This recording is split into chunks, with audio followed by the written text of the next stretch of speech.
Hey guys, welcome back to the channel. There is a surprise shiny outbreak event for Porygon that has just gone live. Never seen this before for Pokemon, but the event is live literally from now until Nintendo Switch 2 launch day, which is in a couple of days. Very random, that's Porygon, not really sure why, but guys, you want to make sure you're connected online. Head to Pokeportal, down to Mystery Gift, down to check Pokeportal news, and this will make it that you will have these outbreaks in your game. Kind of did it a weird way here. I actually thought you did have to connect to the internet before you did this, but apparently it auto does it for you. So get that, make sure you're online, and then you will have these special outbreaks. So the best bit about this event is that it is actually across all of the different maps throughout the game. You are not required to have the DLC.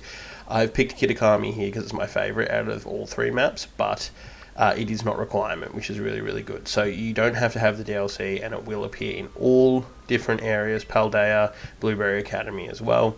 It will spawn in every different section, and you will be able to tell those ones by the glowing gold that's flashing. I would actually recommend hunting this in the Paldea map because they will be the lowest level.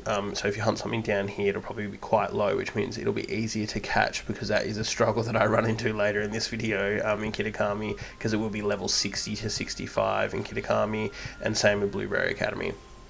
So my recommendation for this one is picnic hunting, guys. Make sure you back yourself into a wall in an outbreak that is close to something like that, because it does mean that all the Pokemon spawn in front of you. So this position isn't optimal, as there is Pokemon spawning on the left, so you have to be aware of that as well. But you want to try and get all of the Pokemon in front of you and just keep picnic resetting. Porygon are really, really easy to see. It's a really easy shiny to see, and they don't run very far, which means you can literally just do this. Probably my favourite method for this one. Obviously you can spot it with your eye. You're looking for basically a purple Porygon, but we will show that later. But you do want to find an optimal position, guys, because if this does take you a little bit, which it shouldn't, it's only a 1 in 200 odds, you do want to be getting through this a bit faster. So dashboard out, head to system settings, down to system, down to date and time again, and just move your clock back by 1 minute, and it will reset all the outbreaks on your map. You'll see it happen in real time, and then you can go find something in a better position. So as I mentioned, make sure you've got your back against a wall. That is the best way to be able to kind of make the Pokemon spawn almost in a cone in front of you, and you will be able to view all 15. If it's not there, reset, and that'll be your fastest way. So after about 5 minutes of resetting, you can see that I did get the shiny here. It is a quite nice shiny. It does stand out a lot, but make sure you save before, especially if you're in Kitakami or the Blueberry Academy, because he is strong, and they do have at this level double edge, which means that doing what I do here is not smart. So make sure you save your game. I completely forgot the Porygon had this move. I think I actually ran into this last time, so I false swiped it to try and see if I could get a ball, to get it in a ball that matches, but that wouldn't be my recommendation, guys. Try and use a Pokemon that either stuns it, paralyzes it, or makes it fall asleep. Probably falling asleep is the easiest for this one.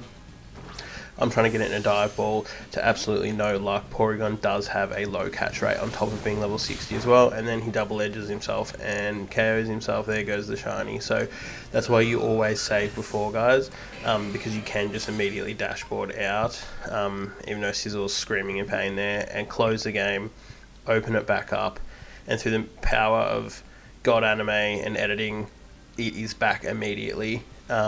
So yeah, make sure you're saving before, guys. I've seen lots of videos where people don't do it. Just much easier if you do. So I'm not even going to bother to false swipe him or anything. I'm just going to keep throwing Pokeballs at him until I get him at this point. If you have finished the DLCs, you should have the critical capture bonus, which means it happens pretty often. Pretty unlucky there on the quick ball. Normally a quick ball will kind of get that basically immediately. You'll generally critical capture it straight away, but that isn't a guarantee either. So I'm going to try and get it here in Ultra Ball, just because it has the highest catch rate. Outside of that, nothing again, which is super annoying, but obviously I don't want to damage it, you know, and then have it knock itself out again and have to restart. But guys, very random, this event is just immediately out. The only logical thing I can see is that because the Switch 2 comes out this week, Porygon 2 maybe, even though it's not Porygon 2, I really don't understand. That's also, guys, why I wouldn't recommend, unless you actually have friends unlike me, getting 2 of these, because you do have to trade Porygon while it's holding an upgrade item. which means it'll evolve into Porygon too. It's super annoying, but the shiny is kind of cool. But I'm probably not going to bother, guys. Let me know what ball you guys are going to capture yours in, and if you do, give it a nickname as well. Make sure you subscribe for all our content. I will be getting the Switch 2 this week, so I will be posting an upgrade video to see if the upgrade is actually worth it. Good luck with your hunt, guys. Very random event, and we'll see you in the next one. Peace.